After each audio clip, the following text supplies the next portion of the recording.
In today's comparison test, we're looking at the light SUV segment. That's the smaller than small SUV category, and we'd forgive you for not keeping up here. There's been so much activity, so many brand new nameplates in the last 12 months that it is genuinely hard to keep track. But what you need to know for this video is we've got the three most recently launched examples which we're going to stick head to head. Over here, we have the much hyped Toyota Yaris Cross. Over here, we have the important for the brand Ford Puma. And here behind me, we have the Skoda Kamiq, which we think flies under the radar a little bit. And we know what the comments are gonna say. Mazda CX-3, where's that? Give us the Volkswagen T-Cross, Ram 1500, review that. But remember, there'll be the Kia Stonic launching into this segment shortly, and we'll wanna stick that in a comparison test too, so stay tuned. Also, we have reviews of every single car mentioned so far over on carsguide.com.au, where you'll be able to read the full written review of this comparison test as well, so check that out.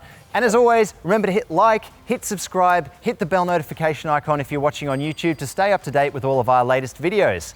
Let's take a look at how much each of these cars costs and which specs we have today. For this video, we've also included chapter markers for each key section, and if you're watching on YouTube, there will be links in the description below.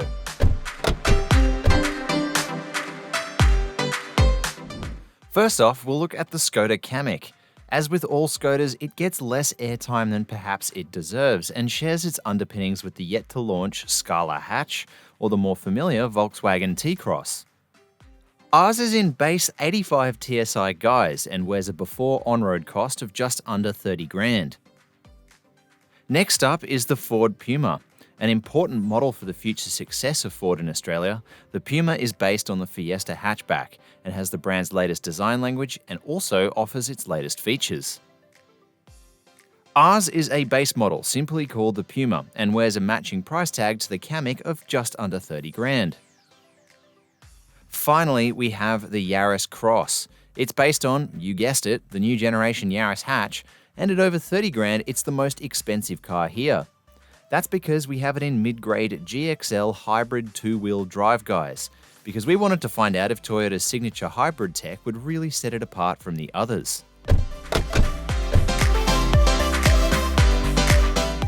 All of these cars are incredibly well equipped, so to go through every spec item would take an eternity, but here are some important ones.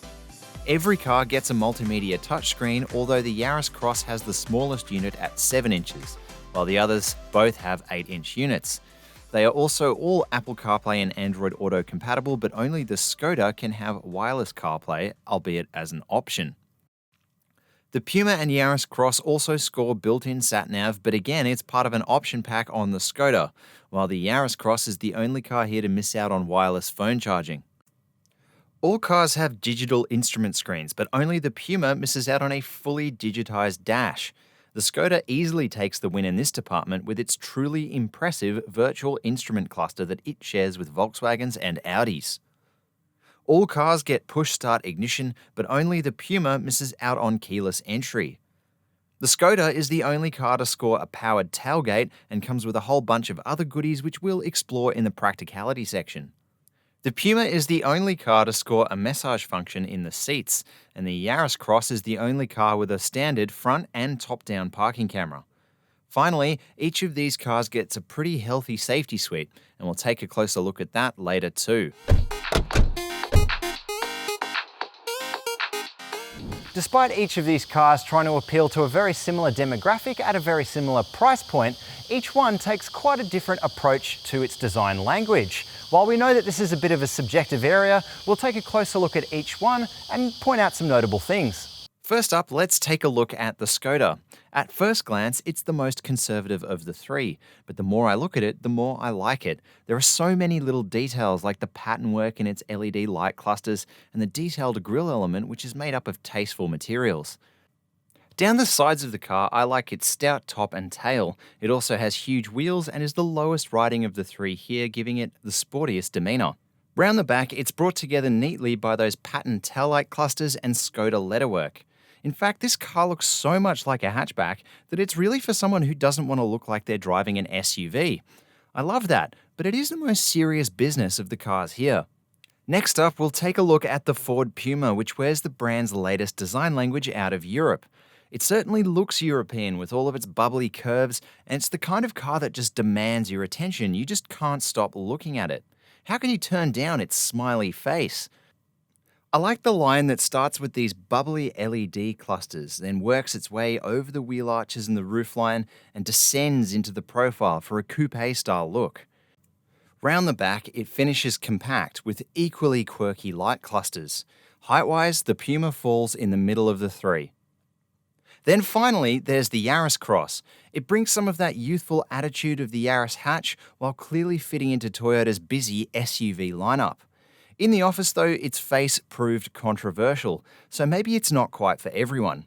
It is the most SUV-like of the three cars here, with its tall, boxy roofline and tiny alloy wheels. There's a bit of intrigue in its looks, and some may prefer its Japanese style compared to the Euro designs of the other two. If nothing else, it represents an alternative to the conservative looks of the Skoda and the overly attention-grabbing style of the Puma. Which do you prefer? Tell us in the comments. But let's go take a look inside.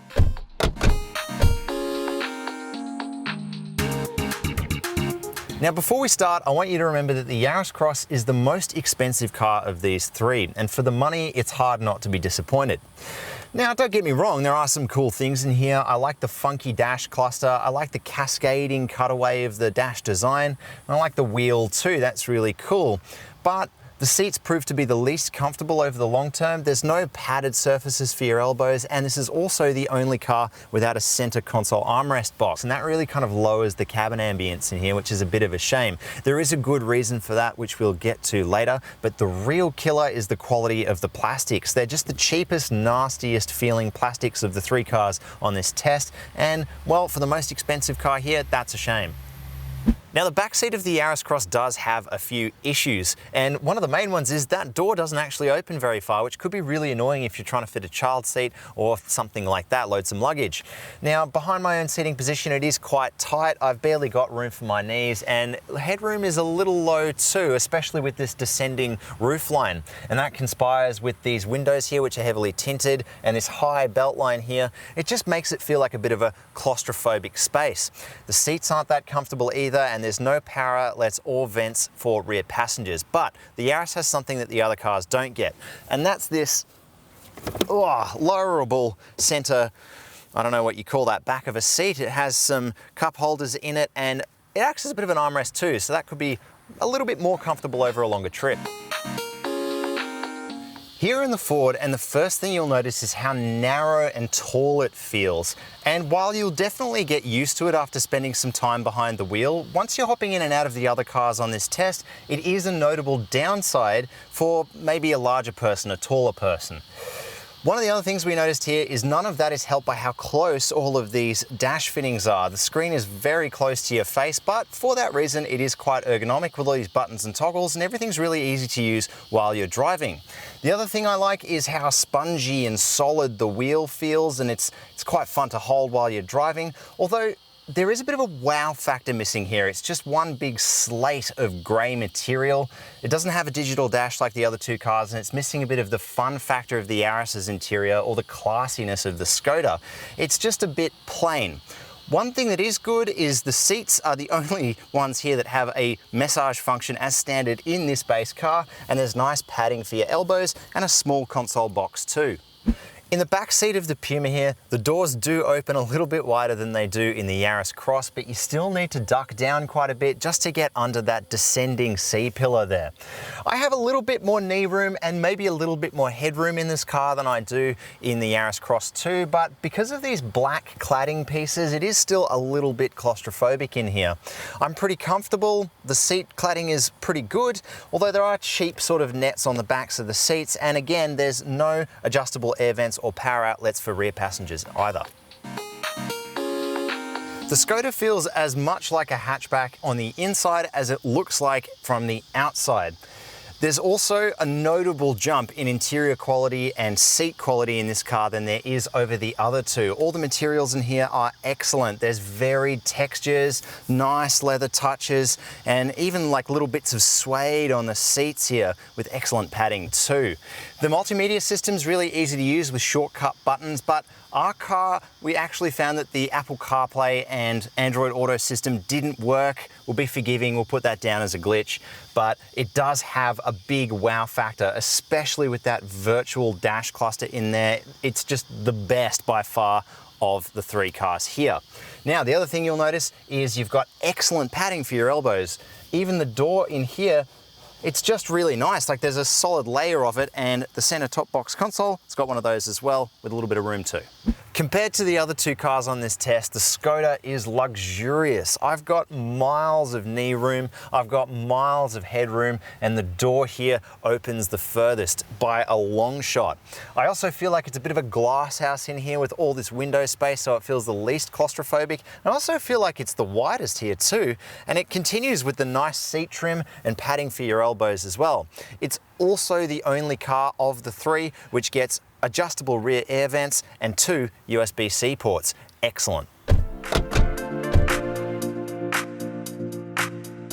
Okay, so how about cabin storage? The Skoda gets a small triple cup holder in the center, none of which could fit our test bottle. Large bottle holders in the binnacles and the doors, and a large area with a charging bay for your phone under the climate controls. But bring a converter because there's only USB-C. There's also a decently sized center console box and bottle holders which also couldn't fit our test bottle in the rear doors. Of course, the Skoda comes with its collection of simply clever tricks, including an umbrella hidden in the door, a particularly useful in Australia ice scraper in the fuel cap, and an absurd amount of nets for securing objects in the boot. Next up is the Puma with a similar small triple cup holder on the transmission tunnel, small bottle holders with binnacles in the doors, a tiny center console box, and an odd little angled nook with a wireless charger for your phone. There's also a tiny bottle holder in the doors for rear passengers and nets on the backs of the seats. Finally, we have the Yaris Cross. It has 2 large cup holders in the center, a third one accessible for rear passengers, a large bin under the climate unit, and a shelf under the media screen, both suitable for a phone. Annoyingly, neither of these are rubberized, so they could easily disgorge their contents. There are also small bottle holders and binnacles in the doors, while in the rear seat, the Yaris Cross is the only car to score a set of large drop-down bottle holders and a single bottle holder in the door that only just fit our test bottle.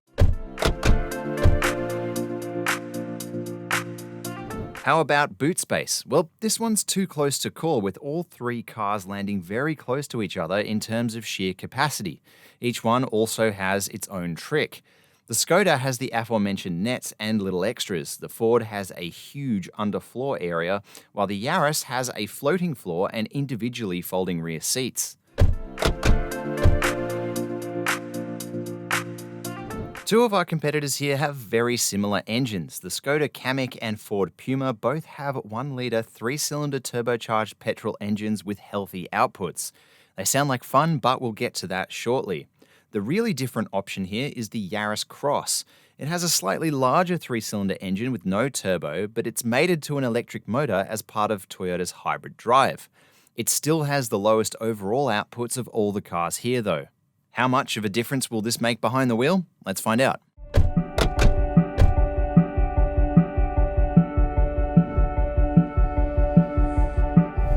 So here in the Puma, I feel like we're sitting quite far off the ground. And just like how narrow this car is, I think it's something that you're going to get used to over time if you actually owned one, but it is a little weird getting out of the other 2 cars and into this. Next up is the steering, which is fast and direct, but it's almost too much so. It almost makes this car feel a little twitchy.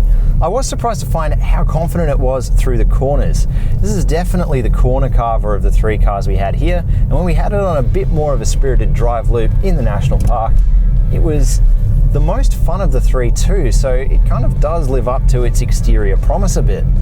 It is the most powerful of the 3 cars here too, and that dual clutch doesn't mess with the formula too much, and it also seems to have less turbo lag than the Skoda. The ride is on the firm side, but not uncomfortably so, and it really does help that it has sensibly sized 17-inch alloy wheels as well.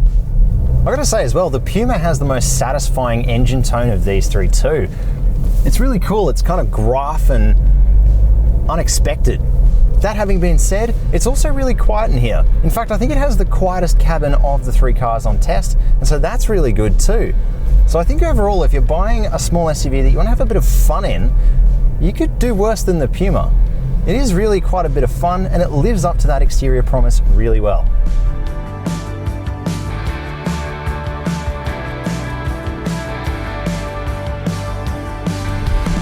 So the Skoda looks like a hatch, it feels like a hatch, and I'm pleased to report it drives like a hatch too.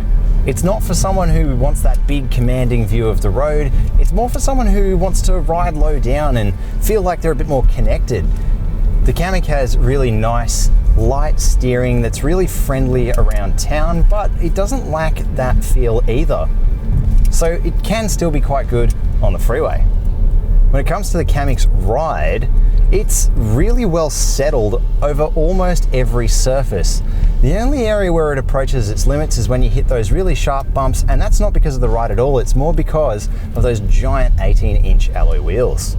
The 18-inch alloy wheels are also the only thing in here that takes away from the cabin ambience, because other than that, this car is pretty well silent, but it's just a little bit of tire noise coming in and a little bit of noise when you hit those harsher surfaces that just comes through the wheel, comes through the suspension. You can hear it in the cabin.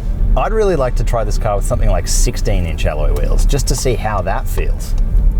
So that 85 TSI engine doesn't sound like much, but it gets along really well once you're in that torque band, which doesn't take long. And I bet you're wondering, is that Volkswagen sourced dual clutch automatic going to be a problem? And the answer is, well, only a little bit. It's only at T-junctions where you get caught out, because there is quite a bit of turbo lag to get over, and it can conspire with that stop-start system to cost you a precious few seconds. One of the other small things we noticed about the Skoda's drive was that when you're on those more uneven surfaces, there's a little rattle coming from some of these plastic fitments in the dash. That was a little annoying, but I don't know if it'll get better over time. And so altogether, the ride is less fiddly, not quite as firm feeling as it is in the Puma. It's quite settled just over all surfaces, and probably the quietest and the best on the freeway too. And despite its flaws, it really makes it, out of the 3 cars on this test, the most upmarket feeling drive experience. And that was a surprise to find.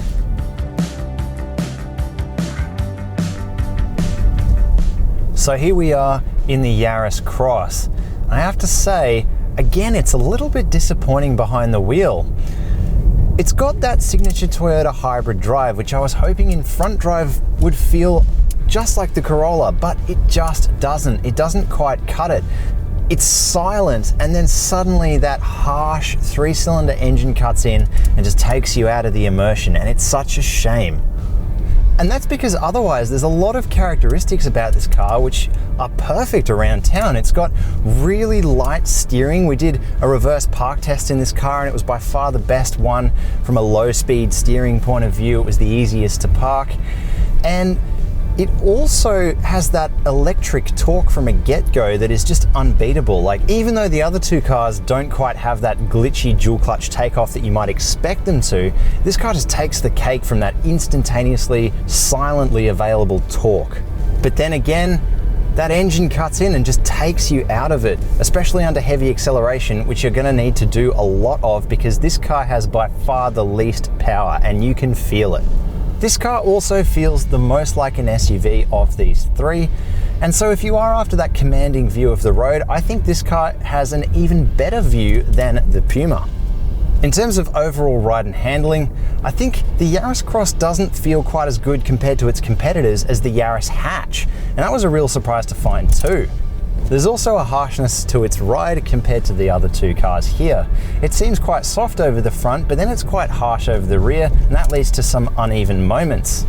A lot of the road is also communicated to the cabin, and that's despite this car having by far the smallest wheels of the 3 on test here. But all that having been said, you'll also get the excellent hybrid drive, and it is really sipping fuel around town, and this is where it's going to be at its best, not out on the freeway. So overall, where does that leave our Yaris Cross? Well, it has a lot of really positive aspects, really honed in on driving it around a city. But then once you step out of its comfort zone, it becomes the worst of the 3 here by quite some margin, and that was a bit of a shame to find. But doing the grocery run, this car might still be perfect for you.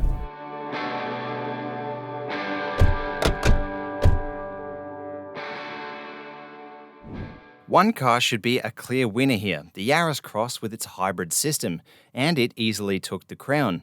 Not only does it have by far the lowest claim, but it also landed the closest to that target number in our real-world driving loop.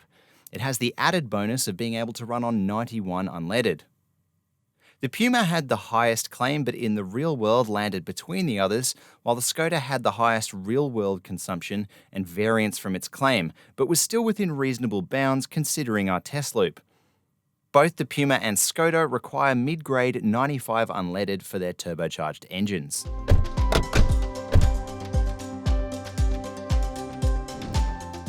All three cars here score well for safety, although at the time of filming, only the Yaris Cross was yet to receive an ANCAP rating.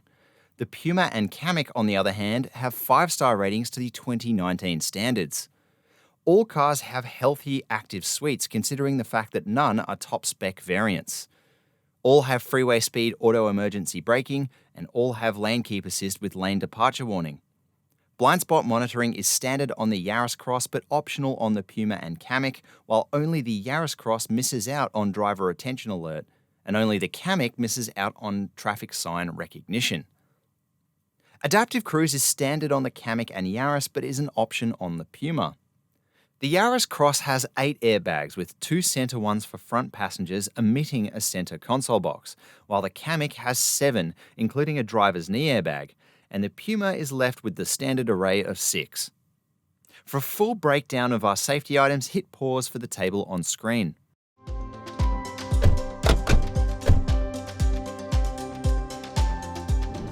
All cars have 5-year and unlimited kilometre standard warranties. All cars also have 12-month or 15,000 kilometre service intervals. You get 1 year of roadside assist with the Kamiq or coverage for the length of each pre-purchase service pack. It's included with genuine Ford servicing on the Puma, but you have to purchase it separately when it comes to the Yaris Cross. All cars have cheap cap price servicing, with the Yaris Cross being by far the cheapest. The Kamiq's low service costs require you to pre-purchase 5 years of servicing up front, while the Puma is slightly more expensive than the others. For a full breakdown of the ownership facts, hit pause on your screen to see our table.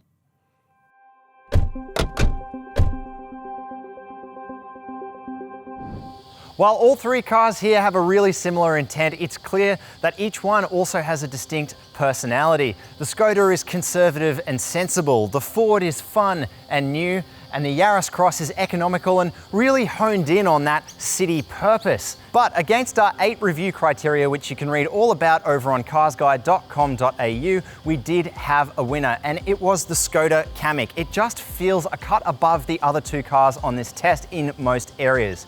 And we did the old office poll, which one would we rather actually own over 6 months, no other cars, and it was the Kamiq by quite a clear margin. What do you think? Did we get it right? Let us know in the comments below, and as always, hit like, hit subscribe, hit those bell notification icon buttons to stay up to date with all of our latest reviews.